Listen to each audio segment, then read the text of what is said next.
നാടകത്തിൽ നിന്ന് ഒളിച്ചോടി പ്രവാസ ലോകത്തേക്ക്, പ്രവാസ ലോകത്തു നിന്ന് നേരെ സിനിമയിലേക്ക്. ഇന്ന് കൈനിറയെ സിനിമകളും നാടകങ്ങളുമായി തൻ്റെ ചെറുപനത്തടി എന്ന കുഞ്ഞു ഗ്രാമത്തിൽ ജീവിക്കുന്ന വലിയ കലാകാരൻ. ലെറ്റ്സ് ടോക്കിൽ ഇന്ന് കൂക്കൾ രാഘവൻ.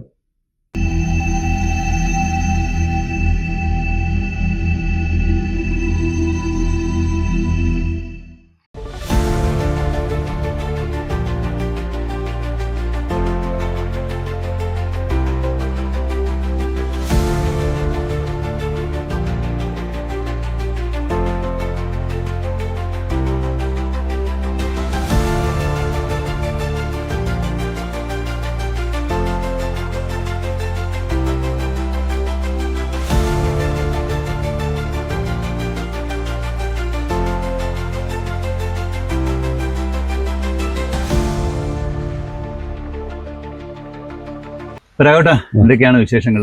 നല്ല വിശേഷം, സുഖമായിട്ട് പോകുന്നു. പുതിയ സിനിമയുടെ ലൊക്കേഷൻ ആണ്. പുതിയ സിനിമ എന്ന് പറയുമ്പോൾ പുതിയ സിനിമയുടെ ലൊക്കേഷൻ കോഴിക്കോടായിരുന്നു.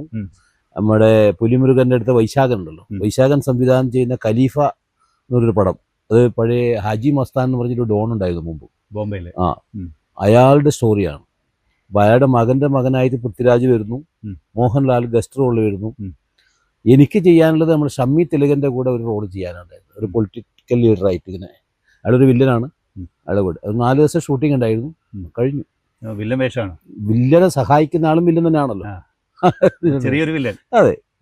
അപ്പൊ ആദ്യമായിട്ടാണ് വില്ലൻ വേഷത്തിൽ വരുന്നത്? അല്ലല്ല, വില്ലൻ വേഷത്തിൽ സിനിമയിൽ വന്നിട്ടില്ല. നാടകത്തിൽ ഇഷ്ടംപോലെ വില്ലൻ വേഷം ചെയ്തിട്ടുണ്ട്. സിനിമയിൽ ചെയ്തതൊക്കെ കുറെ സിനിമ ചെയ്തില്ലേ? ഏകദേശം സിനിമ ഇപ്പൊ 24 സിനിമയായി. 24 സിനിമയായി. അതിൽ ഇഷ്ടപ്പെട്ട സിനിമ ഏതായിരുന്നു? ഇഷ്ടപ്പെട്ടത് ആദ്യം ചെയ്ത സിനിമ തന്നെയാണ്, ഏറ്റവും ഫസ്റ്റ് ചെയ്ത സിനിമയാണ്. കാരണം ഇപ്പോഴും ആൾക്കാർ തിരിച്ചറിയുന്നതും സംസാരിക്കുന്നതും ആ പടത്തിനെ പറ്റിയിട്ടാണ്. അത് ജേക്കബിന്റെ സ്വർഗരാജ്യം ആ പടത്തിലാണ്. അപ്പം അതിലത്തെ ഒരു 5-6 മിനിറ്റുള്ള ഒരു സീനാണത്. അത് ആ സീനിൽ ഇപ്പൊ നിവിൻ പോളിയും ഒരു പയ്യനും ഉണ്ട്. പക്ഷെ അത് ലീഡ് ചെയ്യുന്നത് ഞാൻ തന്നെയാണ്. ആ ഒരു സീൻ, ഒരു കോമഡി, നമ്മുടെ ഹോട്ടലിന്റെ. അതെ അതെ അതെ അതെ, ഞാൻ തന്നെയാണ് ഹോട്ടലിൽ ഓണർ എന്ന് പറഞ്ഞിട്ട് പോകുന്ന സീൻ. ഞാൻ തന്നെയാണ്, ഞാനല്ല പറഞ്ഞത്. അവിടുത്തെ വെയിറ്റർ വന്നിട്ട് പറയാണ്, മാനേജർ വന്നിട്ട് വെയിറ്ററോട് പറയാണ്, ഇനി ഇയാളുടെ പൈസ വയ്ക്കുന്നു, ഇതില്ലേ മാനേജർ അല്ല മുതലാളി. അപ്പോഴത്തേക്ക് മറ്റേ നമ്പർ ഇറക്കി കഴിഞ്ഞു നിവിൻ പോളി.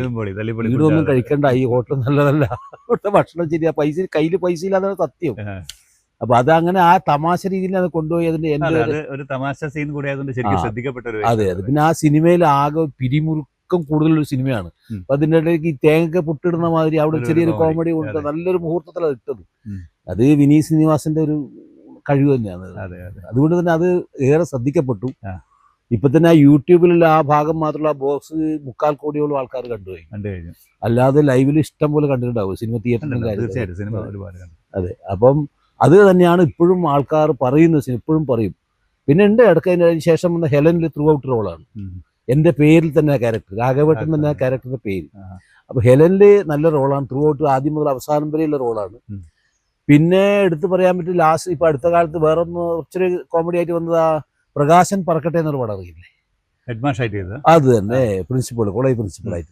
അതിൽ നമ്മൾ ആ മാത്യൂസ് ഇങ്ങനെ മതിൽ ചാടുമ്പോൾ പിടിക്കുന്ന ഒരു പ്രിൻസിപ്പാളായിട്ട്, അത് കുറച്ചേ ഉള്ളൂവെങ്കിലും അത് നല്ല രസമായിട്ട് വന്നിട്ടുണ്ട്. പിന്നെ ഹെലൻ നല്ല, ഞാൻ പറയാം, ത്രൂ ഔട്ട് റോളാണ്. പിന്നെ കനകം കാമിനി കലഹത്തിൽ ലാസ്റ്റ് ഒരു പോലീസ് ഓഫീസറായിട്ട്.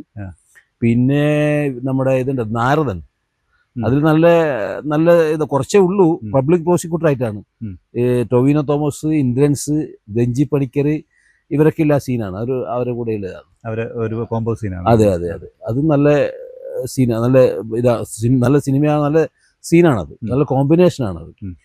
പിന്നെ അതേപോലെ തൃശ്ശൂർ പേര് ക്ലിപ്പ്, അതിലൊരു പള്ളിയിൽ അച്ഛനായിട്ട് ഒരു ഫാദറായിട്ട് ചെയ്ത്, തൃശ്ശൂർ നമ്മുടെ ചെമ്പൻ വിനോദിന്റെ ഒക്കെ കല്യാണം നടത്തി കൊടുക്കുന്ന ഒരു ഫാദറായിട്ട് ചെയ്തവിടാണ് ഈ പറഞ്ഞ തൃശ്ശൂർ പേര് ക്ലിപ്പ്. അതും കോമഡി തന്നെയാണ്. ഈ ചെമ്പൻ മനസ്സമ്മതം ചോദിക്കാൻ വന്ന് നിൽക്കുമ്പോൾ മുട്ടുകുത്താൻ പറയുമ്പം ആദ്യമൊന്നും മുട്ടുകുത്തില്ല, പിന്നെ അവള് പിടിച്ച് മുട്ടുകുത്തിക്കുമ്പോ അരേന്ന് കള്ളും കുപ്പി പൊട്ടുന്ന സീനാണ്.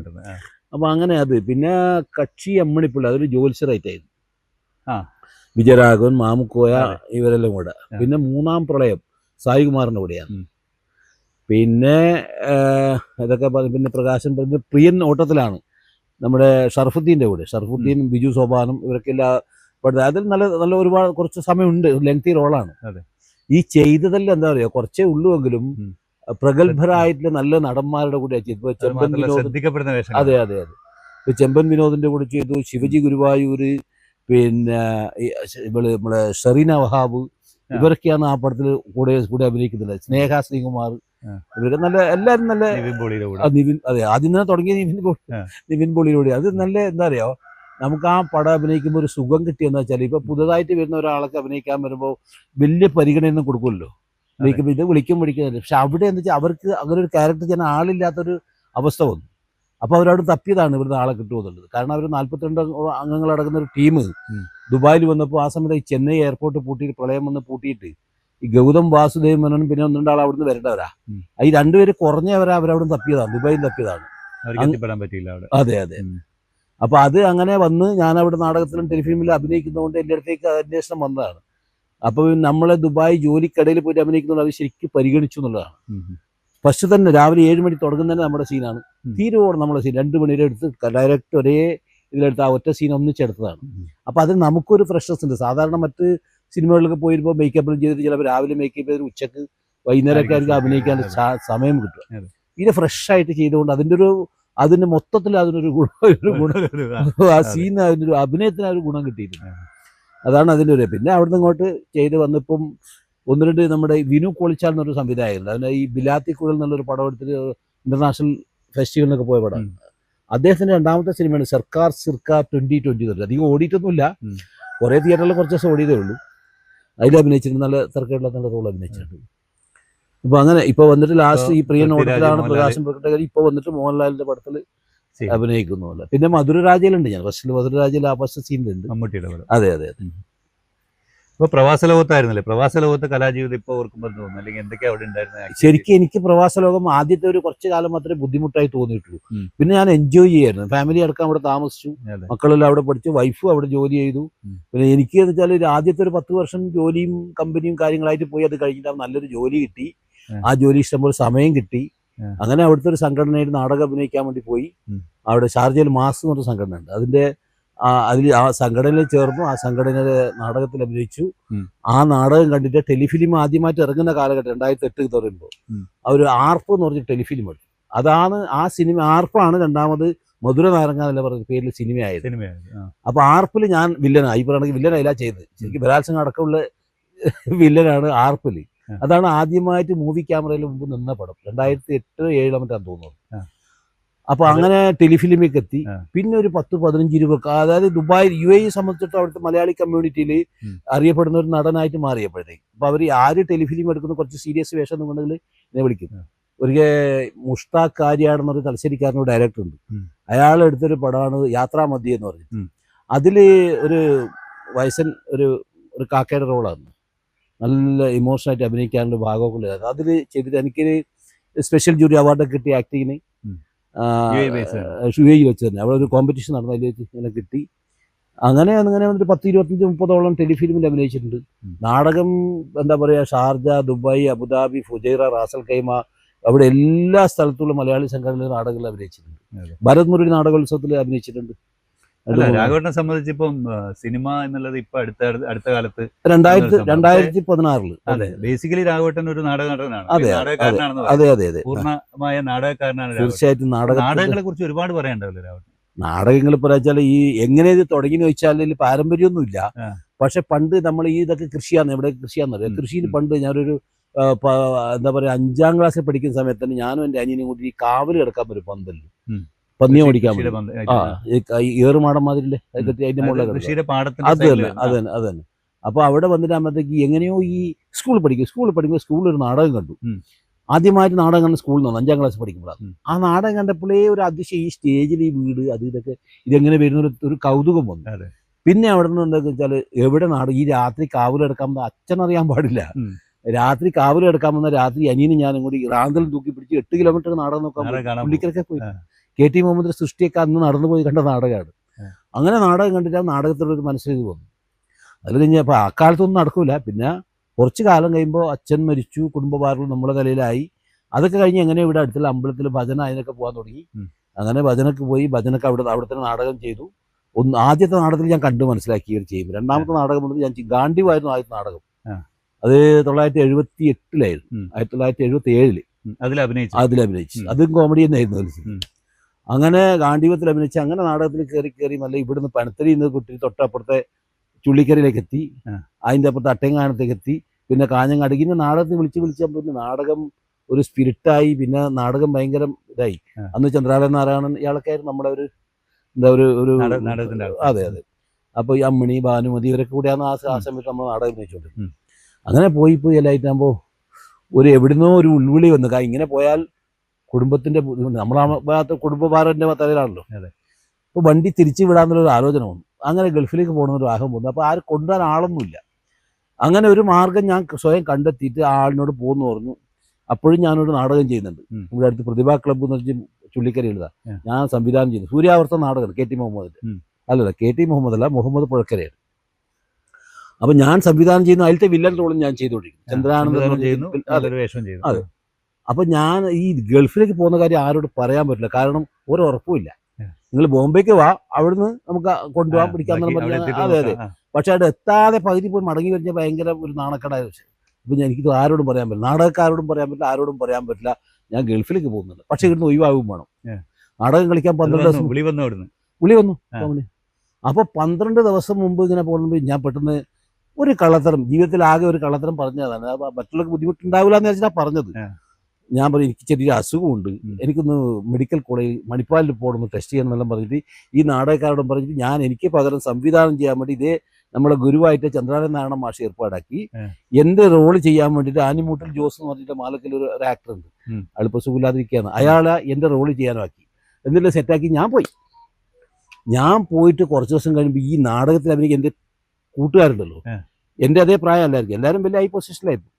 ഇവരെന്ത് ചെയ്തു, ഈ മണിപ്പാലിൽ പോയി എന്ന് പറഞ്ഞപ്പോൾ ഇവർ റിഹേഴ്സലെല്ലാം നിർത്തിയിട്ട് നേരെ മണിപ്പാലിൽ പോയി. മണിപ്പാലിൽ പോയി അവിടെ മലയാളി ഒരു നേഴ്സിനെ കണ്ടിട്ട് അവരോട് പറഞ്ഞ് പൂക്കൽ രാഘവൻ എന്നൊരു പേഷ്യൻ്റ് ഉണ്ടെന്ന് കാണുന്നുണ്ട്. അവർ അവിടെയുള്ള ഫയൽ മുഴുവൻ ഇന്നത്തെ പോലെ കമ്പ്യൂട്ടർ ഒന്നുമല്ലോ, മാനുവലായിട്ട് ഈ ഫയൽ മൊത്തം തൈര് ഏടക്കിട്ടാൻ വേണ്ടി. അതെ. ഇവര് തിരിച്ചു വന്ന് പോയിട്ട് ഞാൻ ഗൾഫിൽ എത്തിയിട്ട് ഞാൻ ഒരു ലെറ്റർ അയച്ചു ഇവർക്ക്, ഞാൻ ഇങ്ങനെയാണ് സംഭവം ഇങ്ങോട്ട് വന്നത്. അപ്പോഴാണ് അവർ പറഞ്ഞ് ഞങ്ങളിങ്ങനെ പോയി അന്വേഷിക്കുന്നത്. അതെനിക്ക് ഭയങ്കര കുറ്റബോധമായി. പിന്നെ ഇപ്പം ഞങ്ങൾ വലിയ കമ്പനി, അവർ ഞാനായിട്ട് അന്നും ഇന്ന് ഈ 40-45 വർഷമായിട്ടും നാളെയും ഉണ്ട്. അതിലൊരാളുടെ മകൻ പള്ളിയിലച്ഛനായിട്ടുണ്ട്. അപ്പോൾ അതിൻ്റെ ചടങ്ങിന് നാളെ രാവിലെ പോകാൻ ആ ഒരു ബന്ധം ഇപ്പോഴും നിലനിൽക്കുന്നുണ്ട്. അങ്ങനെ ഒരു കഥ ഈ നാടകത്തിൽ. അങ്ങനെയാണ് നാടകം ചെയ്ത് ഗൾഫിലേക്ക് പോയി. അവിടെ പോയിട്ട് ആദ്യത്തെ 10 വർഷം ഒരു പരിപാടി ഇല്ലായില്ല, നാടകമില്ല, സിനിമയിലൊന്നുമില്ല. ജോലി, ബോസ്, ഭക്ഷണം, ഉറക്കം. അത് കഴിഞ്ഞിട്ട് നല്ലൊരു ജോലി കിട്ടി. ആ ജോലി കിട്ടുമ്പോൾ എനിക്ക് പൊതുബന്ധം, അടുത്ത ആൾക്കാരുടെ പൊതുബന്ധം, ഇന്ത്യൻ അസോസിയേഷൻ മെമ്പറായി, മാസിൽ മെമ്പറായി. അങ്ങനെയാണ് നാടകം ചെയ്ത് കുറേ നാടകവും ടെലിഫിലിമൊക്കെ ചെയ്തിട്ടാണ് ഈ സിനിമയുടെ വിളി വരുന്നത്. അങ്ങനെയാണ് 2015 ലാസ്റ്റ് ഈ ജേക്കബിൻ്റെ സ്വർഗരാജ്യത്തിൽ അഭിനയിക്കുന്നത്. പിന്നെ അവിടുന്ന് ഓരോ വിളി വന്നിട്ട് ഇങ്ങനെ 2 വർഷം പിന്നെയും ഗൾഫിൽ തന്നെ ആയിരുന്നു, 2-3 വർഷം. പക്ഷെ അതേ സമയത്ത് വന്ന് നാട്ടിൽ നിൽക്കുകയാണെങ്കിൽ കുറേ ഇതിൻ്റെ പുറകെ പോയിട്ട് കുറേ ഇങ്ങോട്ട് കിട്ടുമായിരുന്നു. പക്ഷെ അന്നും ഇന്നും ഞാൻ അതിനു വേണ്ടി അങ്ങനെ അങ്ങ് മെനക്കെടുന്നില്ല. ഒന്നാമത് എൻ്റെ താമസവും കൃഷിയും കാര്യങ്ങളൊക്കെ ഇവിടെ ആയതുകൊണ്ട് ഈ എറണാകുളം പോയി താമസിക്കാൻ അത്ര ഒരു ഇത് ഇല്ലായിരിക്കും. അതാണ് പിന്നെ ഈ പരിചയമുള്ളവരും അറിയുന്നവരും വിളിക്കും, അപ്പോൾ പോകും. ചിലർ വിളിച്ചിട്ട് വരും, രാഘവൻ ചേട്ടനല്ലേ അതെ ഒരു വേഷമുണ്ട്, നാളെ രാവിലെ 8 മണിക്ക് കാക്കനാടുന്ന സ്ഥലത്ത് നിൽക്കണം, വണ്ടി ഇവരും എടുക്കാൻ വേണ്ടി. ഫേസ്ബുക്കിൽ നോക്കുമ്പോൾ നമ്മൾ താമസം എറണാകുളക്കാരനാണ്. അപ്പോൾ ഞാൻ പറയില്ല ഞാൻ നാട്ടിൽ വന്നിട്ടുണ്ട്, അപ്പോൾ എനിക്ക് രാവിലെ എത്താൻ പറ്റാന്ന്. അപ്പോൾ അത് പോകും.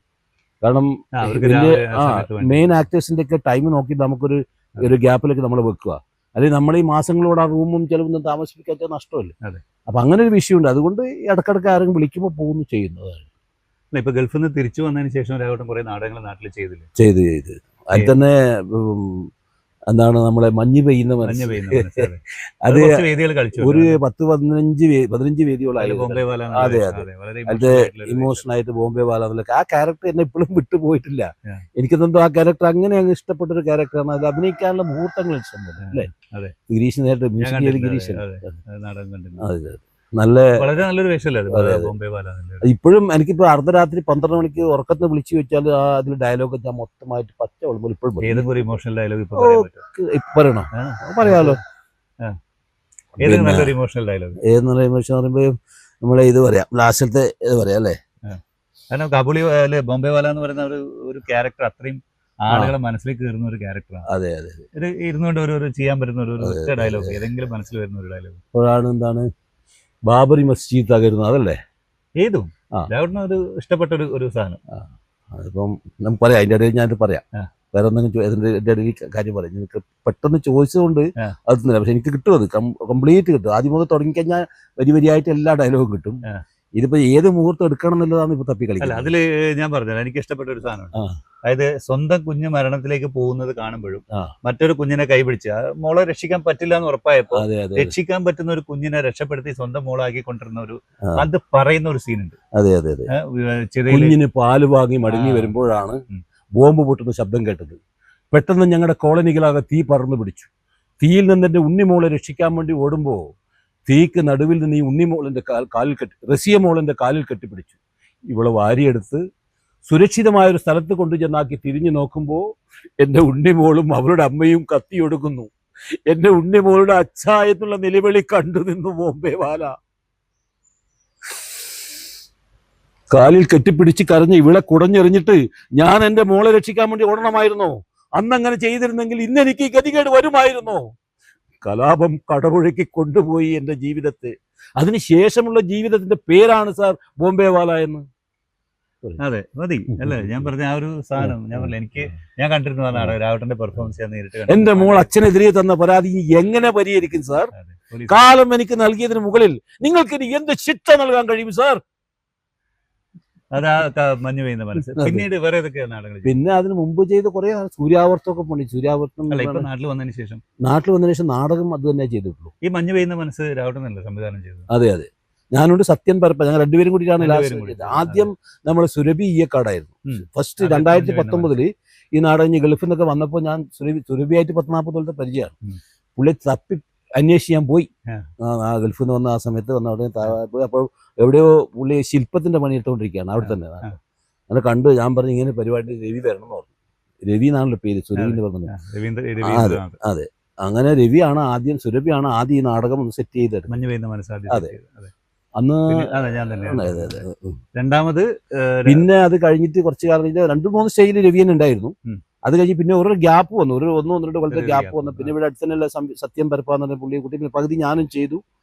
ഞാനും അപ്പോഴത്തേക്ക് ഒരുമാതിരി ഇതിന്റെ അറിയില്ല, അപ്പൊ കുറച്ചൊക്കെ ഞാൻ ചെയ്തു. കുറച്ച് ഭാഗങ്ങൾക്ക് മാറ്റപ്പെടുത്തിയിട്ടൊക്കെ ഇതിന് വേറൊരു രൂപം, ഒരു മാറ്റം പറ്റി അങ്ങനെ ചെയ്തു. അങ്ങനെ നല്ല സ്കോർ ചെയ്യാം നാടകത്തിന്, നല്ല നല്ല പേരും നല്ല അഭിനയിക്കാൻ. പിന്നെ 15 സ്റ്റേജിൽ കളിച്ചു. ഇപ്പം എല്ലാ കലാകാരന്മാർക്കും ഒരു പ്രത്യേക മൊമെന്റ് അല്ലെങ്കിൽ ചില കാര്യങ്ങൾ മറക്കാൻ പറ്റാത്തതുണ്ടാവും കലാരംഗവുമായി ബന്ധപ്പെട്ട്. രാഘവേട്ടന് ഓർമ്മയില്ല അങ്ങനെ ഒരു മറക്കാൻ പറ്റാത്ത സംഭവം ഉണ്ടായിരുന്നു? മറക്കാൻ പറ്റാത്ത സംഭവം എന്ന് പറഞ്ഞാൽ ആദ്യത്തെ സിനിമയിൽ അഭിനയിക്കാൻ കിട്ടിയ ചാൻസ് തന്നെ ഒരു വല്ലാത്ത, കാരണം മനസ്സിൽ തട്ടുന്ന ഒരു സാധനം ഉണ്ടാവും. അത് പിന്നെ ഇത് ഈ സിനിമയിൽ നമ്മുടെ സ്വന്തം പേരിൽ ഒരു ക്യാരക്ടറെ കിട്ടുക എന്ന് പറയുമ്പോൾ അത് മറക്കാൻ പറ്റാത്തൊരു സംഭവം തന്നെയാണ്. കാരണം നമ്മൾ അത്രക്കൊന്നും ആയിട്ടില്ലല്ലോ. അപ്പോഴേക്കും നമ്മുടെ പേരിൽ തന്നെ ആ ക്യാരക്ടർ എഴുതി എല്ലാവരും അറിയാൻ തന്നെ അവരെന്റെ പേരിൽ തന്നെ എഴുതി. പിന്നെ ആ സിനിമ, ആ റോള് കണ്ടിട്ടുള്ള അപ്രീഷിയേഷൻ ഒരുപാട്. ഉണ്ണിമേനോൻ ഗായകൻ ഉണ്ണിമേനോന് ഭയങ്കരമായിട്ട് ഇഷ്ടപ്പെട്ടു. അങ്ങനെ ഒരുപാട് ആൾക്കാർ അത് എന്താണെന്നറിയില്ല, അതിൻ്റെ ഒരു പ്രത്യേകത വേറെ. ആ സീനും ആ അഭിനയം അത് എല്ലാവർക്കും അത് തന്നെയാണ് ജീവിതത്തിൽ മറക്കാൻ പറ്റാത്തത്. ജേക്കബിന്റെ സ്വർഗരാജ്യത്തിൽ അഭിനയിച്ച ആ കാര്യം, ആ റോളും ആ മൂവ്മെന്റും അതിന്റെ അനുഭവങ്ങൾ തന്നെയാണ് ഇത് മറക്കാൻ പറ്റാത്ത ഒരു അനുഭവം തന്നെയാണ്. അപ്പം എടുത്ത് പറയേണ്ട കാര്യം അത് തന്നെയാണ്. വേറെ അങ്ങനെ മോശം അനുഭവം ഒന്നും അങ്ങനെ ഉണ്ടായിട്ടില്ല. അല്ല മോശമല്ലേ, നമുക്കിപ്പോ ഇപ്പോൾ നാടകമായിട്ട് ബന്ധപ്പെട്ട് അല്ലെങ്കിൽ സിനിമയായി ബന്ധപ്പെട്ടിട്ട് അല്ലെങ്കിൽ കലാരംഗത്തുള്ള ഒരുപാട് ഓർമ്മകൾ എല്ലാവർക്കും ഉണ്ടാവും. ചിലത് ചിരിക്കാനുള്ള ഉണ്ടാവും, ചിലത് സങ്കടം വന്നതുണ്ടാവും, ചിലത് വിഷമിപ്പിച്ചതുണ്ടാവും. അങ്ങനെ നമുക്ക് സന്തോഷം വന്ന മുഹൂർത്തങ്ങളുണ്ടാവും. ഇപ്പോൾ രാവട്ട നമ്മൾ ഒരുപാട് നാടകത്തിൽ ചെയ്തു കഴിയുമ്പോൾ സ്വാഭാവികമായിട്ട് നമുക്ക് മറക്കാനാവാത്ത ഒരുപാട് അനുഭവങ്ങൾ എന്തായാലും ഉണ്ടാവും. മറക്കാൻ ഒരിക്കലും സാധിക്കാത്ത, അതിൽ ചിരിക്കാനുള്ള സംഭവങ്ങളുണ്ടാവും, വിഷമം തോന്നിയ സംഭവങ്ങളുണ്ട്. അങ്ങനെ രാഘവേട്ടൻ ഏറ്റവും കൂടുതൽ ചിരിപ്പിച്ച ഒരു സംഭവം എന്തായിരുന്നു? അത് നീലേശ്വരത്ത് സംയുക്ത തിയേറ്റേഴ്സ് എന്ന് പറഞ്ഞൊരു തിയേറ്റർ ഉണ്ട്. 1983 മുൻപ്. അതെ. അപ്പൊ അവിടെ 2 കാര്യം ഉണ്ടെങ്കിൽ പറയാൻ പറ്റും. ഒന്ന്, അതിന് ഡയറക്ടർ ഉണ്ടായിരുന്നു, ആളെ പേര് ഞാൻ പറയുന്നില്ല. ആൾ അന്ന് അവിടെ ഫേമസ് ആണ്, ഒരു ഗവൺമെന്റ് ഉദ്യോഗസ്ഥനൊക്കെ. പുള്ളി ഇങ്ങനെ ഏത് പറയുമ്പോഴും രാഘവൻ അങ്ങനെ ഒരു പ്രോബ്ലം ഉണ്ടല്ലേ, അത് നമുക്ക് സോൾവ് ചെയ്യാം. ഈ സോൾവ് ചെയ്യാൻ പറഞ്ഞല്ലാണ്ട് ഒരിക്കലും സോൾവ് ചെയ്തിട്ടില്ല. ഇതെപ്പോ എന്ത് പറഞ്ഞാലും സാർ അങ്ങനെ ഇങ്ങനെ അതെ ഒരു പ്രോബ്ലം ആണ്, നമുക്ക് സോൾവ് ചെയ്യാം, അല്ലാണ്ട് ഒരിക്കലും സോൾവ് ചെയ്തിട്ടില്ല.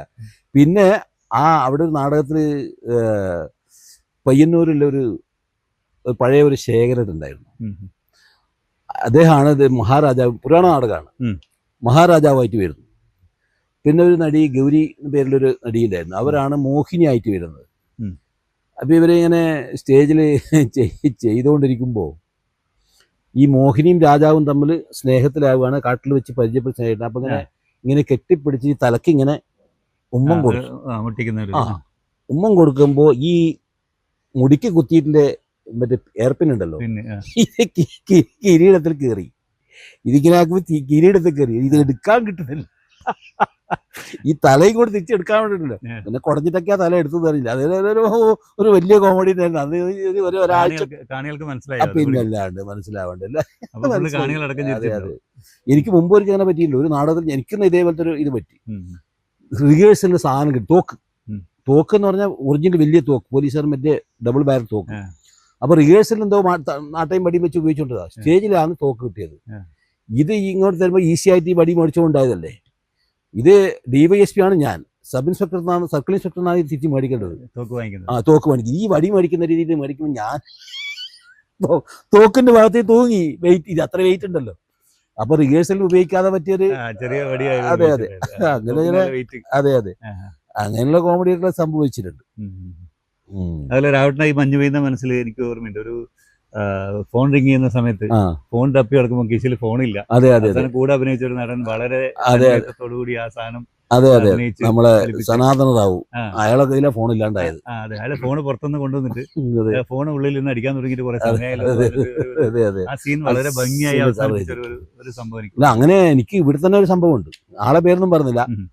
പിന്നെ ഒരു പയ്യൻ, അപ്പൊ ഇതിൽ ചന്ദ്രാജി ഇത് ആദ്യം അഭിനയിക്കുമ്പോഴാണ്. ചന്ദ്രാജായിട്ട് ചെറിയ റോളല്ലേ, ചെറിയൊരാളും ഒരാളെ മഞ്ഞ് പെയ്യുന്ന മനസ്സിൽ അതന്നെ ഒരാളെ അഭിനയിക്കാൻ വെച്ച്. ആള് പിന്നെ അപ്പൊ ചെറിയ റോളായതിന്റെ ഉള്ളിലൊരു വിഷമം ഉണ്ടായിരുന്ന ആളിന്. നമുക്കതറിയില്ല എങ്ങനെ ഉള്ളിൽ വിഷമം ഉണ്ടായിരുന്നു. പിന്നെ തോന്നി. അങ്ങനെ നാടകം തുടങ്ങി. നാടകം അഭിനയിച്ചുകൊണ്ടിരിക്കുമ്പോൾ അതിൽ ഇയാൾക്ക് ഇത്രയോ ഒന്നും പറയാനൊന്നുമില്ല, വലിയ ഡയലോഗൊന്നും, കുറച്ചേ ഉള്ളൂ. ഇയാള് പെട്ടെന്ന് ഒരിക്കലും റിഹേഴ്സലിൽ പറയാത്ത, സ്ക്രിപ്റ്റില്ലാതെ ചില കാര്യങ്ങൾ പറയാൻ തുടങ്ങി.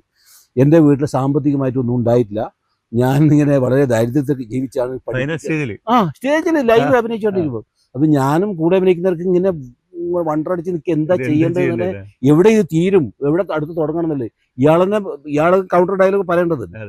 ഇത് ഇല്ലാത്തത് പറഞ്ഞുകൊണ്ടിരിക്കും, നമ്മളിങ്ങനെ പേടിക്കൊണ്ടിരിക്കുകയാണ്. അവസാനം ഇവൻ എന്താക്കണം വെച്ചാൽ കീശന്ന് ഫോൺ എടുത്തിട്ട് ഹലോ ആരാ മോനാണോ എന്ന് ചോദിക്കണം. സൗദിയിൽ നിന്ന് മോൻ വിളിക്കുന്നത്. ഇവൻ ആർട്ടിക്ക് എത്തുന്നതില്ല. ഇതെന്താ പറഞ്ഞുകൊണ്ടിരിക്കുന്നത്, ഇവൻ അറിയില്ല എങ്ങനെ ആർട്ടിക്ക് എത്തണം എന്നല്ല. അപ്പൊ എനിക്ക് കാര്യം മനസ്സിലായി. ഞാൻ പഠിത്തത് അല്ല, എടോ താനല്ലേ ആരും വിളിക്കണം, എന്തേ വിളിക്കാത്തത്.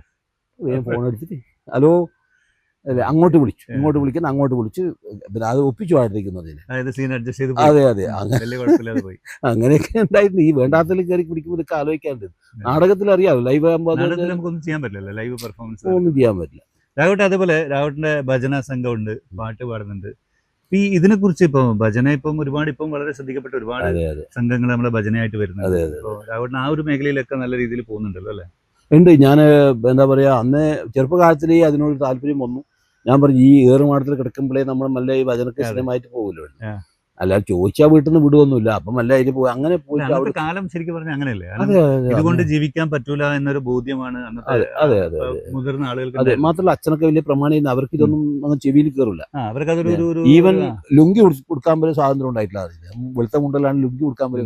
അതെ, അങ്ങനെ ഒരു സാഹചര്യത്തിലാണ് ഞാൻ വളർന്നത്. അതുകൊണ്ട് ഇപ്പൊ ലുങ്കി കൊടുത്ത് കാണാറില്ല. അതങ്ങനെ ആയി, ആ ഒരു ശീലം അങ്ങനെ ആയി. അപ്പൊ ആ കാലഘട്ടത്തിൽ ഇങ്ങനെ ഈ അടുത്തുള്ള അമ്പലത്തിൽ ഭജന പോയി. അപ്പൊ ഈ തെക്കുന്ന് തിരുവിതാംകൂറിന് വന്നവർക്ക് ഒരു ഭജനയുടെ അവർക്ക് അവരുടെ സിസ്റ്റം ഉണ്ട്. അതിനനുസരിച്ച് അത് ഫോളോ ചെയ്ത് നമ്മളത് തുടങ്ങി. പിന്നെ നമ്മളായി അവിടുത്തെ ഭജനയുടെ മെയിൻ ആള് എന്ന് പറയുന്നത് നമ്മളാണ്. അത് സെറ്റ് ചെയ്തത്.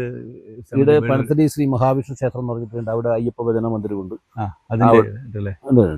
അവിടെ അങ്ങനെ പോയി. അങ്ങനെ ഞാൻ കുറച്ചു കാലം സംഗീതം പഠിക്കാൻ പോയി, ഒരു 6 മാസം. പിന്നെ അത് കണ്ടിന്യൂ ചെയ്യാനും പറ്റിയില്ല. അതത്ര എനിക്കത്ര വഴങ്ങിയില്ല എന്ന് വേണമെങ്കിൽ പറയാം. സത്യത്തിൽ ഇഷ്ടമില്ലായിട്ടല്ല പോകാണ്ടിരുന്നത്, മറ്റ് ചില ജീവിത പ്രാരാബ്ദങ്ങളുകൊണ്ട് തന്നെ ആ കാലഘട്ടം അറിയാമല്ലോ. അതുകൊണ്ട് അതൊന്നും അങ്ങ് തബല പഠിക്കാൻ പോയി 5-6 മാസം, അതും ഒഴിവാക്കി. ഹാർമോണിയം പഠിക്കാൻ പോയി 5-6 മാസം, അതും വിട്ടു. ക്ലാസിക്കൽ കർണാട്ടിക് പഠിക്കാൻ പോയി, അതും വിട്ടു. ഇങ്ങനെ എല്ലാം തൊട്ട് വെച്ചിരുന്നല്ലോ. പക്ഷെ ഒന്നും മുഴുമിപ്പിക്കാനോ കണ്ടിന്യൂ ചെയ്യാൻ പറ്റിയില്ല. ഇപ്പൊ ഭജന ചെയ്യുന്നില്ല? ഉണ്ട്, ഇപ്പോഴും ഭജനക്ക് വിളിച്ചാൽ പോകാറുണ്ട്. സന്തോഷം തരുന്നൊരു മേഖലയല്ലേ? അതെ, അയ്യോ എനിക്ക് വളരെ ഇഷ്ടമാണ്. ആക്ച്വലി ഞാനൊരു ദൈവവിശ്വാസിയാണ്. അതുകൊണ്ട് തന്നെ ഭജന എനിക്ക് ഏറ്റവും ഇഷ്ടമാണ്. ഭജന ഇപ്പം ഞാൻ ചെയ്തുകൊണ്ടിരിക്കുന്നത് എവിടെ വെച്ചാൽ, ഇപ്പം ലളിതാ സഹസ്രനാമം കംപ്ലീറ്റ് ബൈഹാർട്ടായിട്ട് പഠിച്ചു. ഞാൻ മിനിയാന്ന് അമ്പലത്തിൽ ചൊല്ലി. അതെങ്ങനെയാ ചെയ്യാ? അത് ആദ്യം നമ്മൾ ശരിക്കും പുസ്തകം നോക്കി വായിക്കാൻ വായിക്കണം. ഒരാൾ അല്ലെങ്കിൽ പാടാൻ ഒരാൾ. അതെ, പുസ്തകം നോക്കി നമുക്കൊന്ന് ചെല്ലിയാൽ മതി. പക്ഷെ എനിക്ക് ഈ നാടക അഭിരുചി സ്വഭാവത്തിൽ നമ്മൾ ബൈഹാർട്ടാക്കിയിട്ട് പറഞ്ഞ ചരിത്രമുള്ളൂ. അതെ. അതുകൊണ്ട് തന്നെ ഞാനിത് കംപ്ലീറ്റ് ആദ്യം ബൈഹാർട്ടാക്കിയിട്ട് മിനിയാന്ന് പാണ്ഡ്യാലക്കാവിൽ ചൊല്ലി പുസ്തകം നോക്കുക. അതിന് വേറെ പക്കമേള കാര്യങ്ങളൊന്നും വേണ്ട. ഒന്നും വേണ്ട. ലളിതാ സഹസ്രനാമത്തെ പ്രാർത്ഥന ചെല്ലുന്നതല്ലേ, അതൊന്നും വേണ്ട. അതെങ്ങനെ മുന്നോട്ട് കൊണ്ടുപോകാൻ താല്പര്യമുണ്ടോ? അത് ഇല്ല, അത് അങ്ങനെയല്ല. അത് ചില ഒരു കലാപരിപാടി നിലക്കല്ലല്ലോ. അത് നമ്മളെ ഉള്ളിൽ നിന്ന് വരുന്ന ഭക്തിയുടെ ഭാഗമായിട്ട് നമ്മൾ ചെയ്യുന്നത്. എന്നാലും മറ്റമ്പലക്കാർ ഇപ്പൊ വിളിച്ചാൽ പോകും. തീർച്ചയായിട്ടും പോകും. വിളിക്കാറുണ്ട് എന്നെ. ഇപ്പം ഇവിടുത്തെ ഈ അമ്പലത്തിന്റെ അപ്പുറത്തെ പരിപാടിക്ക് എല്ലാ പ്രോഗ്രാം കമ്മിറ്റിയിലൊക്കെ ഇടാറുണ്ട്. ഇപ്പം കഴിഞ്ഞ പ്രാവശ്യം മാനടുക്കത്ത് നാടകം ചെയ്ത് അവര് അവിടുത്തെ സമിതിയിലേക്ക് വിളിച്ചതാണ്. നാടകം അഭിനയിക്കാൻ വിളിച്ചല്ല, അവിടെ കമ്മിറ്റിയിലേക്ക് വിളിച്ചിട്ട് കമ്മിറ്റിയിൽ ഉൾപ്പെടുത്തി അങ്ങനെയൊക്കെയാണ് അവിടെ മറ്റ് അമ്പലങ്ങളുടെ നാടകങ്ങളൊക്കെ ചെയ്യുന്നത്. രാഘവട്ടൻ ഇപ്പൊ ഇത്രയും സമയം സംസാരിച്ചതിൽ നിന്ന് രാഘവട്ടൻ ഇപ്പം അച്ഛന്റെ കാര്യങ്ങൾ ഒരുപാട് പറഞ്ഞു, കൃഷിയുടെ കാര്യങ്ങൾ ഒരുപാട് പറഞ്ഞു. അപ്പൊ ബേസിക്കലി രാഘവട്ടൻ ഒരു കൃഷിക്കാരനാണ്. തീർച്ചയായിട്ടും അല്ലേ? അതെ. എന്താ ഇപ്പം എന്ത് കൃഷിയാണ് ചെയ്യുന്നത്? എന്താ ശരിക്കും കൃഷിയെ കുറിച്ച്? എനിക്ക് കൃഷിയെല്ലാം അറിയാം. ശരിക്കും പറയാൻ എൻ്റെ ചെറുപ്പകാലത്ത് കാലി ഒഴുകുന്ന അറിയാം, വിത്ത് വിതക്കാൻ അറിയാം, നാട്ടിപ്പണി അറിയാം, കൊയ്യുന്ന പണിയുണ്ടല്ലോ, മൂരുന്നതെന്ന് പറയാം, കൊയ്ത്തറിയാം, മെതിക്കലറിയാം, ഇതെല്ലാം അറിയാം. പിന്നെ കവുങ്ങിന്റെ പണി അറിയാം, തെങ്ങിന്റെ പണി അറിയാം, നേന്ത്രവാഴയുടെ പണി അറിയാം. കവുങ്ങിന്റെ സ്ഥലങ്ങളും കുറവല്ലേ, എല്ലാവരും അതന്നെ. പിന്നെ പണിക്കാരെ കിട്ടാനുള്ള ഒരു ബുദ്ധിമുട്ടുണ്ട്. പണിക്കാളെ കിട്ടാൻ ബുദ്ധിമുട്ടാണ്. കൊയ്യാൻ ബംഗാളികളെ വിളിക്കേണ്ട അവസ്ഥയാണ്. അത് തന്നെ. അപ്പോൾ പിന്നെ അതുകൊണ്ട് എന്താ വെച്ചാൽ ഈ ചെറിയ ചെറിയ കൃഷികളൊക്കെ നിർത്തി. മറ്റതിപ്പം പണ്ടേ അവിടെ വെച്ച കവുങ്ങുണ്ട്, അതിന് പിന്നെ എല്ലാ വർഷവും അതിന്റെ ഒരു റൊട്ടീൻ മെയിൻ്റെനൻസ് ഉണ്ട്, അത് ചെയ്തുകൊണ്ടിരിക്കുന്നു. അങ്ങനെ പോകുന്നു. കവുങ്ങന്നെ മെയിൻ. ഇപ്പം വെള്ളത്തിനിപ്പം 2 വർഷം കുറച്ച് വെള്ളത്തിന് മുതൽ ഇവിടെ അടുത്തൊരു കുളം കുഴിച്ച് 2-3 കുളം ഉണ്ടാക്കി പറമ്പ് തന്നെ. പിന്നെ തോട്ടിൽ നിന്ന് വരുന്ന വെള്ളമുണ്ട്, കുറച്ച് കാലം അത് വരും. പിന്നെ ഈ പമ്പ് വെച്ചപ്പോൾ കംപ്ലീറ്റ് പറമ്പ് മുഴുവനും സ്പ്രിംഗ്ലറും പൈപ്പും PVC പൈപ്പ് സെറ്റപ്പ് ചെയ്തത്. അതെ. അത് ശരിക്കും പറഞ്ഞ ഒരു രസം കൂടിയല്ലേ? പിന്നെ അത് രസമല്ലെന്നല്ല. ഇപ്പോ ഞാൻ ഈ 2 വീട് കണ്ടില്ല ഇപ്പൊ ഇവിടെ. ഈ 2ാമത്തെ വീട് കെട്ടുമ്പോൾ എന്നോട് എല്ലാവരും പറഞ്ഞ റോഡ് സൈഡിൽ എനിക്ക് സ്ഥലമുണ്ട്. എന്നാ പിന്നെ അവിടെ കെട്ടിക്കൂടെ, ഇവിടെ ഒരു വീടുണ്ടല്ലോ, പിന്നെ ഇവിടെ കെട്ടുന്നത് അവിടെ കെട്ടിക്കൂടെ വെച്ചു. ഞാൻ പറഞ്ഞു ഒരു വീട്, എനിക്ക് ഒരു ശാന്തമായ അന്തരീക്ഷം, വണ്ടിയിലെ പുകയില്ലാത്ത, ആൾക്കാരെ കുക്കലും പിടിയൊന്നും ഇല്ലാത്ത സ്വസ്ഥമായിട്ട്. അപ്പോൾ ഇത് തന്നെ മതിയത് പറഞ്ഞിട്ട് അങ്ങനെയാണ് ഇവിടെ 2 വീട് ഇവിടെ ആയിപ്പോയത് പറഞ്ഞില്ല. അപ്പോൾ എനിക്ക് കൃഷി, എനിക്ക് ടൗണിൽ ജീവിക്കാൻ, ഞാൻ പറഞ്ഞില്ലേ സിനിമയുടെ കാര്യത്തിന് എറണാകുളത്ത് പോയി താമസിക്കാൻ എനിക്കത് പറ്റുന്നില്ല. പറ്റുകയെ അവിടെ പോയിട്ട് 1 ദിവസം 2 ദിവസം ഒരാഴ്ചയൊക്കെയല്ലാണ്ട് അതിനപ്പുറം അവിടെ താമസിക്കാതെ ഇന്നത്തെ അവസ്ഥക്ക് എനിക്കത് പറ്റുന്നില്ല എന്നുള്ളതാണ്. കുടുംബം ഭാര്യ ജയശ്രീന്റെ പേര്, അവള് ടീച്ചറാണ്. ഇപ്പൊ ജോലി ചെയ്യുന്നില്ല, ഗൾഫിൽ വർക്ക് ചെയ്യുന്നു. ഗൾഫിൽ 2-3 സ്കൂളിൽ ടീച്ചറായിട്ട് വർക്ക് ചെയ്തിട്ടുണ്ടായിരുന്നു. മക്കള് 2 പേര്. മൂത്തത് വിഷ്ണു, വിഷ്ണു പൂക്കൾ, അവൻ ബാംഗ്ലൂരിലാണ് ചാർട്ടേഡ് അക്കൗണ്ട് കോഴ്സ് ചെയ്തുകൊണ്ടിരിക്കുകയാണ്. 1-2 സ്റ്റെപ്പും കൂടെ കഴിയാൻ ബാക്കിയുണ്ട്. 2ാമത്തെ ഡോക്ടറാണ്, BDS കഴിഞ്ഞു. ഇപ്പൊ അവൻ പഠിച്ച കോളേജിന് പ്രാക്ടീസ് ചെയ്യുന്നുണ്ട്. പക്ഷെ അവൻ ഇപ്പോൾ MDS പോകാൻ വേണ്ടിയിട്ട് നീറ്റൊക്കെ എഴുതിയിരിക്കുകയാണ്. അലോട്ട്മെന്റ് വന്ന അടുത്ത ഒരാഴ്ച 1 മാസത്തിനുള്ളിൽ MDS പോകും. 2 ആൺകുട്ടികളേ ഉള്ളൂ. അതെ. അതോട്ടെ, ശരിക്കും ഇപ്പം നമ്മളിപ്പോൾ എല്ലാവരോടും ചോദിക്കുന്ന ഒരു ചോദ്യമുണ്ട്. നമുക്ക് ഒരു കലാകാരൻ എന്ന് പറയുന്നത് ജന്മസിദ്ധമായി കിട്ടണം. ഏത് കലയായാലും അത് ജന്മസിദ്ധമായ ഒരു കഴിവിനെയാണ് നമ്മൾ ഊതിക്കാഴ്ചയെടുക്കുന്നത്. അപ്പോൾ കുടുംബത്തിൽ അങ്ങനെ ഏതെങ്കിലും ഒരു കലാകാരനുണ്ടായ ഓർമ്മയുണ്ടോ? കുടുംബത്തിൽ അങ്ങനെ ഇല്ല. ശരിക്കും പറഞ്ഞാൽ അങ്ങനെ ഒരു പറയാൻ തക്കത്തെ കുടുംബത്തിൽ അങ്ങനെ ഇല്ല. ഞാൻ തന്നെയാണ്. പിന്നെ അല്ലാതെ കല കാണുന്ന ചില അത്യാവശ്യം അടിച്ചിട്ട് ആൾക്കാരെ ചില കലയുണ്ടല്ലോ, പാട്ട് പാടുന്നത്, അതൊക്കെ കുടുംബത്തിൽ ചിലയിടത്തെല്ലാം കണ്ടിട്ടുണ്ട്. നല്ലാണ്ട് ഒരു അഭിനയം അല്ല അങ്ങനത്തെ ഒന്നും ഇല്ല, ആരെയും കണ്ടില്ല. പക്ഷെ പണ്ടത്തെ കാലത്ത് അത് കുറെയൊക്കെ അടിച്ചമർത്തുന്ന രീതി കൂടി പോലും അത് പ്രകടിപ്പിക്കാൻ പറ്റാത്ത ഒരു രീതി കൂടിയില്ലേ? അല്ല, ഈ കല ഉള്ളിലുണ്ടെങ്കിലും അക്കാലത്തൊക്കെ ഇത് വേദിയിൽ പിന്നെ പെർഫോം ചെയ്യാൻ പറ്റാത്ത ആൾക്കാരുണ്ടാവില്ല, അതിനെ പറ്റി അറിയുന്നുണ്ടാവില്ല. അറിയാത്തവർ അപ്പൊ അവരാണ് ചില പിന്നെ മടിയുണ്ടാവും, പിന്നെ വീട്ടിലെ പ്രശ്നങ്ങള്, പ്രാരാബ്ദങ്ങള്, ചില വീട്ടില് പോകാൻ പാടില്ല. അതെ. അല്ല, അങ്ങനെയുള്ളവർ കൂടുന്നൊരു സഭയുണ്ട്. അവിടെ അല്പം മദ്യപാനമൊക്കെ ഉണ്ടാവും. അവിടെ അവർ പെർഫോം ചെയ്യും. തീർച്ചയായും ഞാൻ കണ്ടിട്ടുണ്ട്. അങ്ങനെയുള്ള സ്ഥലങ്ങളിൽ അവർ പെർഫോം ചെയ്യും. അവർക്ക് വേറെ വേദികളൊന്നുമില്ല. അപ്പൊ അത് അവിടെ മാത്രം ഒതുങ്ങിയത്, അത്രേ ഉള്ളൂ. അന്ന് ആ കാലത്ത്. ഇന്നിപ്പം സോഷ്യൽ മീഡിയയിൽ വന്നുകൊണ്ട് ഏത് കുഞ്ഞിക്ക് വേണമെങ്കിൽ ഏത് കുട്ടിക്ക് വേണമെങ്കിലും പെർഫോം ചെയ്യാം. ഇഷ്ടം പോലെ ആർക്ക് വേണമെങ്കിലും ഇപ്പം പിന്നെ പെർഫോം ചെയ്യാൻ വേണ്ടി പറ്റും. രാവട്ടെ, നമ്മള് പണ്ട് കാലത്ത് ഇപ്പൊ നാടകം, രാവട്ടൻ ബേസിക്കലി നാടകക്കാരനാണ്. ഇപ്പൊ പണ്ട് കാലങ്ങളിലെ നാടകം എന്ന് പറയുന്നത് ശരിക്കും വെള്ളരി നാടകം എന്ന് പറയുന്ന രീതിയിലുള്ള നാടകം, അതിപ്പോ ഡെവലപ്പ് ചെയ്ത് ഒരുപാട് മാറി. ഈ ഒരു മാറ്റത്തെ എങ്ങനെയാണ് രാവട്ടൻ നോക്കി കാണുന്നത്? മാറ്റം എന്ന് പറഞ്ഞപ്പോ പിന്നെ വിശദമായിട്ട് പറഞ്ഞു കഴിഞ്ഞാല് ഈ ഇതുണ്ടല്ലോ, തിയേറ്റർ ഡ്രാമ ഉണ്ടല്ലോ, തിയേറ്റർ, അതിൽ ചിലതൊക്കെ വളരെ കാമ്പുള്ളത്, അതായത് കൂടുതൽ ഡയലോഗ് പറയാതെ, അത് കൂടുതൽ പറഞ്ഞ് ഇതാക്കാതെ കണ്ടത് ചെയ്ത് ഇപ്പം ഒരു പേജ് മൊത്തം ഡയലോഗ് പറയുന്നതിനേക്കാളും ഒരു ചെറിയ മൂവ്മെന്റിൽ കൂടിയിട്ട് ഈ മൊത്തം അവതരിപ്പിക്കാൻ പറ്റുന്ന ചില സിറ്റുവേഷനൊക്കെ ഉണ്ടാവാറ്, അതൊക്കെ വലിയ നല്ല കാര്യങ്ങളാണ്. പിന്നെ ആഫ്റ്റർ ഓൾ ഒരു കാര്യം എന്താ പറയുക വെച്ചാൽ, ഞാൻ ചെയ്യുന്നത് അവിടെ ഇരുന്ന് കാണുന്ന ആൾക്കത് മനസ്സിലാവണം. ആക്ടർ എന്ത് ചെയ്തുവോ അത് കാണിക്കത് കൃത്യമായിട്ട് മനസ്സിലാവണം. ഇയാൾ എന്ത് ചെയ്തു, എന്ത് വർക്കാണ് അവിടെ നടന്നത്, എന്താണ് ഇദ്ദേഹം പറഞ്ഞത്, അത് കമ്മ്യൂണിക്കേഷൻ കറക്റ്റ് ആവണം. അതില്ലാത്ത പല നാടകങ്ങളും വന്നിട്ടുണ്ട് മനസ്സിലാവാത്ത. പിന്നെ എല്ലാവരും പറയും എനിക്ക് മനസ്സിലായി എന്ന് പറയുന്നതല്ലാണ്ട് ശരിക്കും എനിക്ക് മനസ്സിലാവാത്ത നാടകങ്ങൾ ഞാൻ കണ്ടിട്ടുണ്ട്. ആരുടെയൊരു പേരൊന്നും ഓർമ്മയില്ല, ഞാൻ എനിക്ക് മനസ്സിലാവാത്ത നാടകങ്ങൾ കണ്ടു. ഭയങ്കര സെറ്റപ്പൊക്കെ ആയിരിക്കും, വലിയ ചക്രമൊക്കെ വെച്ച് വലിയ ഏണിയെല്ലാം വെച്ചിട്ട് വലിയ സംഭവമാക്കിയതിന്റെ മോളിന്റെ കറി എനിക്ക് മനസ്സിലായിട്ട് എന്തിനാ ചെയ്ത് സത്യത്തിൽ എനിക്ക് മനസ്സിലായി. അപ്പൊ അതാണ് അതിൽ പറയാനുള്ളത്. എത്രയൊക്കെ പരീക്ഷണങ്ങൾ വന്നാലും അവിടെ ചെയ്യുന്ന കലാപരിപാടി എന്താ, അതിന്റെ മീനിങ് എന്താണെന്നുള്ളത് ഈ കാണിക്കത് കൃത്യമായിട്ടും മനസ്സിലാവണം. മനസ്സിലാവാത്ത ചില കാര്യങ്ങൾ അതിനോട് യോജിപ്പില്ല, പക്ഷെ മനസ്സിലാവുന്നത് എല്ലാവരോടും വളരെ തൃപ്തിയാണ്. അങ്ങനെ മനസ്സിലാവുന്ന നാടകങ്ങൾ ആളുകൾ ശരിക്കും പറഞ്ഞാൽ ഹൃദയത്തിലേക്ക് എടുക്കുകയും ചെയ്യും, ആളുകൾ അത് ഏറ്റെടുക്കും. അതെ, തീർച്ചയായിട്ടും മാറ്റങ്ങൾ വരുമ്പോൾ ആൾക്കാർ ഉൾക്കൊള്ളുന്നുണ്ട്. ഇപ്പൊ ശങ്കരപ്പിള്ളയുടെ നാടകവും കാവാലത്തിന്റെ നാടകമൊക്കെ വരുമ്പോൾ ആൾക്കാർ 2 കൈ ശങ്കരപ്പിള്ളയുടെ നാടകം 2 കൈ നീട്ടി സ്വീകരിച്ചില്ല. അതൊക്കെ മനസ്സിലാവുന്നുണ്ട്. മനസ്സിലാവാത്ത ചില നാടകങ്ങൾ അതേ ഉള്ളൂ. ഇപ്പം റീസറക്ഷൻ എന്നൊരു നാടകം അതൊക്കെ ആ കാലത്ത് പുതുമയുള്ളതായിരുന്നു. ഇപ്പൊ അതിന് വലിയ പുതുമയില്ല. ഗാന്ധിജിയൊക്കെ ലൈവ് ഉള്ള ഒരു നാടകം അത്. അതിൽ പറഞ്ഞ ഡയലോഗെല്ലാം കറക്റ്റായിട്ട് നമുക്ക് മനസ്സിലാവും എന്താണ് ഈ പറയുന്നത് എന്നല്ല ശരിക്കും മനസ്സിലാവും. അപ്പൊ അങ്ങനെ അതെ അങ്ങനെയുള്ള നാടകങ്ങളൊക്കെ ഇപ്പൊ വിശ്വരൂപം, പഴയ സുരാസുവിന്റെ വിശ്വരൂപം എന്നൊരു നാടകം, അതൊക്കെ ജനങ്ങൾ ആഘോഷിച്ച നാടകമാണ് കൊണ്ടുവരുന്നത്. NM പിള്ളയുടെ ഒരുപാട് നാടകങ്ങളെല്ലാം പിന്നല്ലേ അത് സുരാസുവിന്റെ ആ നാടകം, അയാൾ തന്നെയാണ് ആ ക്യാരക്ടർ. ആക്ച്വലി സുരാസുവിന്റെ വിശ്വരൂപത്തിൽ പിന്നെ ബാലഗോപാലൻ ആ ക്യാരക്ടർ പേര്, അത് അദ്ദേഹത്തിന്റെ ജീവിതം തന്നെയാണ്. അത് തന്നെയാണ് അയാൾ അഭിനയിച്ചത്. അത് അത്രക്ക് പിന്നെ അദ്ദേഹത്തിന് അത് തന്മയത്വമായി ചെയ്യാനും പറ്റിയില്ല. പിന്നെ അദ്ദേഹത്തിന് മറ്റ് കാര്യങ്ങളൊക്കെ കുറച്ച് ഇതാണല്ലോ, എപ്പോഴും മദ്യപാനത്തിന്റെ അഡിക്റ്റ് ആയിരുന്നു അയാൾ. അതിന്റെ ഒരു പ്രശ്നം ഉണ്ടായിരുന്നു. അങ്ങനെ നശിച്ചുപോയ ഒരുപാട് കലാകാരൻ. പിന്നെ അങ്ങനെ ഇഷ്ടം പോലെ എന്താ നാടകം എടുക്കുന്ന സിനിമയിൽ തന്നെയല്ലേ പ്രധാനപ്പെട്ട നമ്മളെ സിനിമയിൽ നിന്ന് വിട്ടുപോയ കുറെ ആൾക്കാർ. ഞാൻ പേര് എങ്ങനെ മദ്യപാനത്തിന്റെ പേര് പറയുന്നില്ല, എന്നാലും നമുക്കെല്ലാം അറിയാം എത്രയോ ആൾ. അതെന്തുകൊണ്ടാവട്ടെ, ഇപ്പൊ ഒരു കലാരംഗത്ത് എത്തിപ്പെടുന്നവർ, ഇപ്പൊ നാടകമാവട്ടെ, പാട്ടാവട്ടെ, സിനിമ ആവട്ടെ, പലരും ഈ ഒരു അങ്ങനെ ഒരു ഇതിലേക്ക് പോകുന്നത് എന്തുകൊണ്ടാണ്? അത് നമുക്ക് ആവശ്യത്തിനുള്ള സമ്പത്തായി, എല്ലാ സെറ്റപ്പും വളരെ റെഡി എല്ലാം ഉണ്ട്. പിന്നെ പിന്നെ നമുക്ക് എൻജോയ് ചെയ്യാൻ നമ്മുടെ മനസ്സ് എന്താണോ താല്പര്യപ്പെടുന്നത്, എപ്പോഴും നെഗറ്റീവിലേക്കാണ് മനസ്സ് കൊണ്ടുപോവുക. അതിനാണ് ഞാൻ നേരത്തെ ഭക്തി, ഭജന, ഈ ലളിതാ സഹസ്രനാമം ഇങ്ങനത്തെ കാര്യങ്ങൾ നമ്മൾ അത് ആത്മീയതയിലേക്ക് കുറച്ച് മാറിയാൽ അതിനെ കുറച്ച് നമ്മളെ അങ്ങോട്ട് പിടിച്ചു പിടിക്കും, ഇങ്ങോട്ട് തിരിച്ചു പിടിച്ചു പിടിക്കും. അതിനു വേണ്ടിയിട്ടാണ് അതൊക്കെ വേണ്ടത്. അല്ലാത്തവരിപ്പം ഒത്തിരി ആൾക്കാർ ഇപ്പം എന്താ പറയുക, അവന് വേണ്ടി മാത്രം സ്വന്തമായിട്ട് മദ്യം ഉണ്ടാക്കിയിട്ട് കഴിച്ചിട്ട് മരിച്ചുപോയ നടനൊക്കെ മലയാളത്തിലുണ്ട്. ഈ കാണുന്ന ബക്കാടിയും മറ്റേ ഏറ്റവും കൂടുതൽ ശിവാശ്രീകളോ ബക്കാടിയോ ഇങ്ങനത്തെ ഒന്നും ഏക്കില്ല. ഇയാൾ പറഞ്ഞിട്ട് ഉണ്ടാക്കുന്ന മദ്യം തന്നെ ഉണ്ടാക്കണം. അതിനുള്ള സെറ്റപ്പ് ഉണ്ട്, സാമ്പത്തിക സ്ഥിതിയൊക്കെ ഉണ്ട്. അതുകൊണ്ട് അവനെ കൊണ്ട് ഉണ്ടാക്കിയിട്ട് കഴിച്ച് അതിൽ ബാറ്ററിയും മറ്റേ കോഴിക്കാഷ്ടും ഇതൊക്കെ ഇട്ടിട്ട് എന്തൊക്കെയോ ഇട്ട് അതിട്ടിട്ട് അതങ്ങനെ വല്ലാത്തൊരു സാധനം ഉണ്ടാക്കിയിട്ട് അത് കഴിച്ചിട്ട് മരിച്ചുപോയ വളരെ വേണ്ടപ്പെട്ട ഒരു ആർട്ടിസ്റ്റ് മലയാള സിനിമയിലുണ്ട്. അങ്ങനെ അങ്ങനെ തന്നെ വലിയ വലിയ എത്രയോ നല്ല എണ്ണം പറഞ്ഞ നടന്മാർ മദ്യത്തിന് അഡിക്റ്റ് ആയിട്ട് പോയ മലയാള സിനിമയിലുണ്ട്. എണ്ണം പറഞ്ഞത് എടുത്ത് മേശപ്പുറത്ത് വെക്കേണ്ട നടന്മാർ മദ്യപത്തിന്. അപ്പോൾ അത് എന്താണെന്ന് വെച്ചാൽ ഇതിലേക്ക് അങ്ങ് പോയി കഴിഞ്ഞാൽ പിന്നെ അതില്ലാണ്ട് പറ്റൂല എന്നുള്ളതാണ്. ബന്ധുണ്ടെങ്കിലും ആ സമയമാകുമ്പോൾ അത് വേണം. ചിലത് കഴിച്ചിട്ട് അഭിനയിക്കുന്നവരുണ്ട്, അങ്ങനെയുണ്ട്. പക്ഷെ കഴിച്ചിട്ട് വലിയ കുഴപ്പമില്ലാണ്ട് അഭിനയിക്കുന്നവരുണ്ട്. അല്ല, അത് ഞാനും കേട്ടിട്ടുണ്ട്. ഇപ്പോൾ സ്റ്റേജ് പെർഫോമൻസിന്, ഇപ്പോൾ ഗാനമേളക്കൊക്കെ അത്യാവശ്യം കഴിച്ചിട്ട് സ്റ്റേജിൽ കയറുന്ന ആളുകളെ കണ്ടിട്ടുണ്ട്. അത് ഒരു തരത്തിൽ അത് അംഗീകരിക്കാൻ പറ്റുന്ന കാര്യമാണ്. ഞാൻ അംഗീകരിക്കില്ല, ഒരിക്കലും അംഗീകരിക്കില്ല.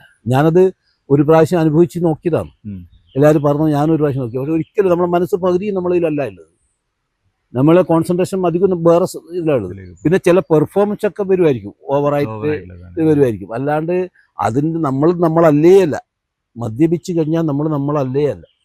അപ്പോൾ അത് എൻ്റെ അനുഭവം അങ്ങനെയാണ്. അതുകൊണ്ട് തന്നെ ഒരു പ്രാവശ്യം ജീവിതത്തിൽ ഒരു പ്രാവശ്യം മാത്രമേ, അതും അത്ര 20 വയസ്സുള്ള സമയത്ത് ഒരു പ്രാവശ്യം മാത്രമേ ഉപയോഗിച്ചിട്ട് അഭിനയിച്ചിട്ടുള്ളൂ. അതിനുശേഷം ഇന്നും ഞാൻ കഴിച്ചിട്ട് അഭിനയിക്കുകയും ചെയ്യില്ല. എൻ്റെ കൂടെ അഭിനയിക്കുന്നവരെ ഞാൻ കഴിക്കാനും സമ്മതിക്കില്ല. റിഹേഴ്സൽ എടുക്കുമ്പോഴാണ് സ്റ്റേജ് അത് കഴിഞ്ഞാൽ ആയിക്കോട്ടെ, റിഹേഴ്സൽ കഴിഞ്ഞിട്ടും പോകണം, കഴിച്ച് സ്റ്റേജ് കഴിഞ്ഞിട്ടും കഴിച്ചോളൂ. പക്ഷെ അത് ചെയ്യുന്ന സമയത്ത് ഒരിക്കലും തൊടാനേ ഞാൻ സമ്മതിക്കാറില്ല. അതുണ്ടെങ്കിൽ ഞാൻ ഇല്ലാന്ന് തന്നെ പറയും. അവരുടെ പുതിയ പ്രോജക്റ്റുകൾ ഏതൊക്കെ? ഇപ്പം പറഞ്ഞ മോഹൻലാലിന്റെ പൃഥ്വിരാജിന്റെ കൂടെ ഒരു അതെ. പുതിയ സിനിമ ചെയ്യുന്നു. അത് അല്ലാതെ വേറെ ഏതെങ്കിലും പ്രോജക്ട് കമ്മിറ്റി? വേറെ 1-2 സിനിമകൾ തന്നെ പറഞ്ഞിട്ടുണ്ട്. 1-2 ആൾക്കാർ പറഞ്ഞിട്ടുണ്ട്. ഇത് സമയമായിട്ടില്ല. അപ്പോൾ 1-2 പടം ഈ സീസണിൽ, ഈ മഴ കഴിഞ്ഞിട്ടുള്ള സീസണിൽ വരാൻ സാധ്യതയുണ്ട്. പിന്നെ ഇത്രയും കിട്ടിയതിൽ ഞാൻ ഒരുപാട് സന്തോഷമാണ്. എനിക്ക് തിരിഞ്ഞു നോക്കുമ്പോൾ ഒട്ടും നിരാശയില്ല. രണ്ടാമതെന്താ വെച്ചാൽ എനിക്കിത് എന്താ പറയുക, ഒരു എക്സർസൈസും ചെയ്യാതെ ഇങ്ങോട്ട് കിട്ടിയതാണ്. ഇപ്പം നമുക്ക് നമ്മുടെ സമൂഹത്തിന് മനസ്സിലാക്കിയാൽ അറിയാം, എത്രയോ ആൾ ഇതിനു വേണ്ടി പൈസ ചെലവാക്കുന്നുണ്ട്. ഒരുപാട് ആൾ കയ്യിൽ നിന്ന് പൈസ ചെലവാക്കുന്നവരുണ്ട്, പുറകെ പോകുന്നവർ പൈസ കൊടുക്കുന്നവരുണ്ട്, അങ്ങനെ അതിൽ പരമാവധി അത് മുതലാക്കുന്നവരുമുണ്ട്. ഈ അടുത്ത കാലത്ത് 5-6 വർഷം മുമ്പ് അടുത്തൊരു സിനിമ ഷൂട്ടിങ്ങിന് ഒരാൾ വന്നു. കുറേ ആൾക്കാരെല്ലാം പരിചയപ്പെട്ടതായിട്ട് ഒരു ഷൂട്ടിങ്ങിൽ തുടങ്ങി നോക്കുമ്പോൾ എന്താ കാര്യം എന്ന് വെച്ചാൽ എല്ലാവരും നായകനായിട്ട് അഭിനയിക്കുന്നവരുടെ 5 ലക്ഷം ഒറ്റ മേടിച്ചു പറഞ്ഞത്. അങ്ങനെ ഈ പൈസയിലും മേടിച്ച് അവസാനം എന്താക്കി വെച്ചാൽ ഇവൻ ഒരു 10-20 ലക്ഷം കയ്യിലായാൽ ഒരു 5 ലക്ഷം റുപ്യ ബഡ്ജറ്റ് ഇട്ടിട്ട് ഒരു ഷൂട്ടിങ് തുടങ്ങും. ആരെങ്കിലും പെറുക്കിക്കൊണ്ട് ഒരു ക്യാമറമാനെല്ലാം തുടങ്ങി ഷൂട്ടിങ് തുടങ്ങി സിനിമയുടെ ഷൂട്ട് നടക്കുന്നുണ്ടെന്ന് വരുത്തി വെച്ചിട്ട് എത്ര ചെയ്തു, എവിടെയൊക്കെ തീർന്നുള്ള കണക്ക് പറയും, ഇവ മുങ്ങും. അപ്പം 25 ലക്ഷം കളക്ട് ചെയ്തെടുത്തിട്ട് 20 ലക്ഷം പോക്കറ്റിലായി. 5 ലക്ഷം ചെലവാക്കി കണ്ണും പിടിച്ച് ചോദിച്ചാൽ സിനിമ അഭിനയിച്ചില്ലേ, പടം ഇറങ്ങിയില്ല. എത്ര പടം ഇറങ്ങാതെ അങ്ങനെ ഒരാൾ വന്നിട്ട് ഓർഡർ പിടിച്ചിട്ട് പൈസ മേടിച്ചിട്ട് പോയ കഥയിലുണ്ടായിരുന്നു. അപ്പോൾ ഒരുപാട് നാടകങ്ങൾ, ഒരുപാട് സിനിമകളൊക്കെ രാവട്ടൻ ചെയ്തിട്ടുണ്ട്. ഇനിയും രാവട്ടന് ഒരുപാട് കാര്യങ്ങൾ പറയാനുണ്ടാവും, ഒരുപാട് കാര്യങ്ങൾ ഓർമ്മിക്കാനുണ്ടാവും. പക്ഷെ നമ്മുടെ സമയത്തിൻ്റെ പരിമിതിയുണ്ട്.